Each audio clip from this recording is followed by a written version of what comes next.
Hey, what's up guys, Jack here, hope you're all good, and in this video I've got lots and lots of new Battlefield related shenanigans to cover, so let's get straight into it. First things first, I bet you never saw this one coming. The Battlefield 4 CTE is now running several 60Hz and 120Hz tick rate servers. And that's actual 120Hz tick rate, and they are sublime. In terms of hit reg for player v player combat, this is the best it's ever been, and I'm actually showing you some 120Hz gameplay on the screen right now. If you look at the net graph in the bottom right there, it's going to show you all the stats. So we're looking at consistent hit markers, instantaneous kills and feedback when you've done enough damage to a player, no more trade kills, no more deaths around corners. It's a wonderful thing to behold. And this is only in an experimental stage at the moment. This does mess up a few things like physics, props that move, ragdolls, etc. And we may never see it come to the vanilla Battlefield 4 servers. I hope we do. I think it's a bit of a maybe at the moment. But of course, this paves the way for future titles, Battlefront hopefully, Battlefield 5 of course, and this is very, very promising. Now if you want to learn more about the 120Hz netcode, there's a dude called Battlenonsense, and he put together a great video explaining everything, and I've linked that down in the description below. Next, the community test environment on console. Dice JJJU tweeted this picture. It's coming soon apparently, whether it's on Xbox One first and PS4 later, we don't know yet, but obviously there is a massive console audience for the Battlefield games, and you guys are going to get your chance finally to partake and give feedback on the CTE playing on your own consoles, which is pretty cool. It's going to open it up to more people, more stats for the developers, a broader audience, and this is nothing but a good thing. I'm glad that the CTE client will be available soon for console users. It's certainly a nice thing to see. On top of this, a couple more CTE related updates. There's been a few changes to the nighttime versions of Siege of Shanghai and Zavod. No changes to the community map project in this build, but apparently we're to expect a big update next Tuesday, so here's hoping that we're actually going to get some textures in the map this time. They've also just introduced an experimental new competitive game mode in the community test environment called Squad Conquest. It's a 5v5 game mode, 3 flags and double assault, which means that when one team captures all the flags and there's no opponents left alive, the round is going to end. The twist is there's a 4th capture point that spawns a tank once it's taken. The idea being that depending on the map played, this is going to be like a strategic team resource. It could be something like a vehicle or a battle pickup. On Zavod it's a tank, but it takes an incredibly long time to capture the point, and the full team really has to commit to it to get it. It's a strategic decision or a risk that could pay off or fail very easily. Now, whilst I haven't played this game mode yet, I can't really comment on whether it's good or bad. I will be checking it out in the future. But when it comes to competitive Battlefield, and this is just my opinion of course, and based off my own experiences within competitive Battlefield, I strongly believe that 5v5 3 flag conquest small infantry only is the way forward. I'm not a big fan of the inclusion of vehicles in competitive Battlefield, and I think what they had going in Battlefield 3 with Conquest small 5v5 was pretty good, and I think it worked quite well.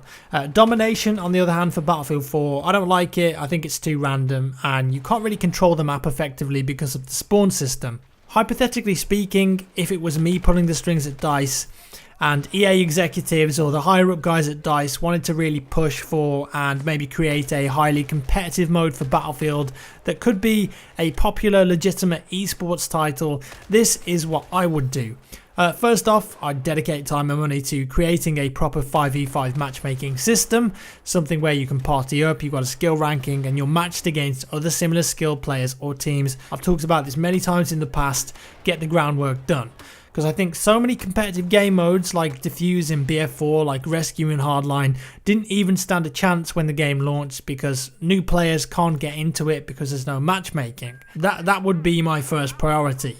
As for a game mode, I'd focus on designing 5 or 6 competitive focused infantry only 3 flag conquest small maps. Like I said, I think that game mode works very well.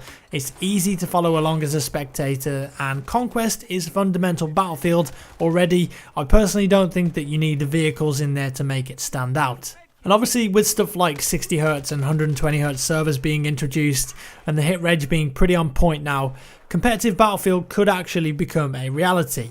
I know some people will laugh at the thought. Obviously, first and foremost, Battlefield has and always will be a big fun public game with lots of players, but the potential has always been there. It just needs to be implemented correctly. So there we go. What do you guys think would be a good 5v5 game mode for Battlefield? Something new, or perhaps revisiting a concept like Squad Rush might work well? Let me know down in the comments below.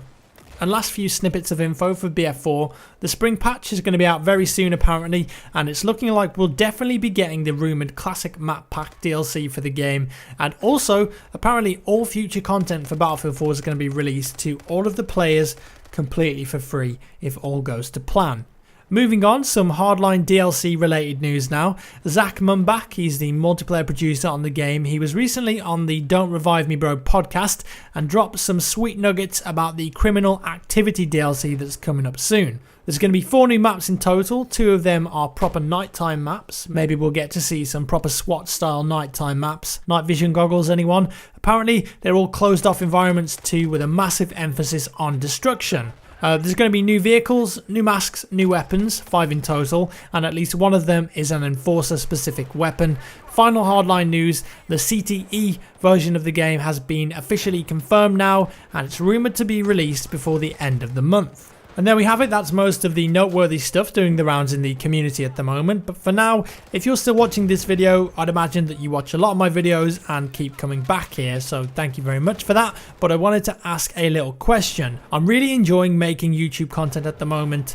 As a content creator, I used to go through stages of what the hell do I make today sort of thing. You know, it's kind of like writer's block, but for videos, I guess.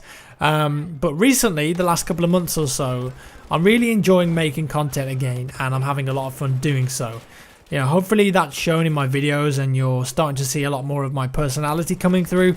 As such, I'm stacking up videos in advance and posting longer form content, which you've told me in the comments you enjoy. Now, my question is, if I were to post 2 videos a day, not every single day, just every now and again, would you still watch both of those videos, or do you prefer what I'm kind of doing at the moment, which is basically 1 video a day? Obviously, you're the guys that watch my content, you are my audience, and I want to keep you guys happy. So, do you guys want to see more, or is the amount of uploads at the moment good for you?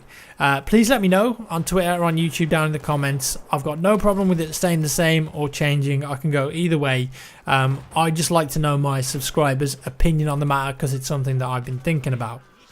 Good stuff. So thanks for watching, guys. Hope you enjoyed the video. We've got some Battlefront content coming up soon as well. There's been a lot of juicy details revealed in the last couple of days from DICE and EA. Actual concrete details about the game, playable characters and stuff, game modes. Very exciting. So look out for that one. Have a nice weekend, and I'll see you in the next one.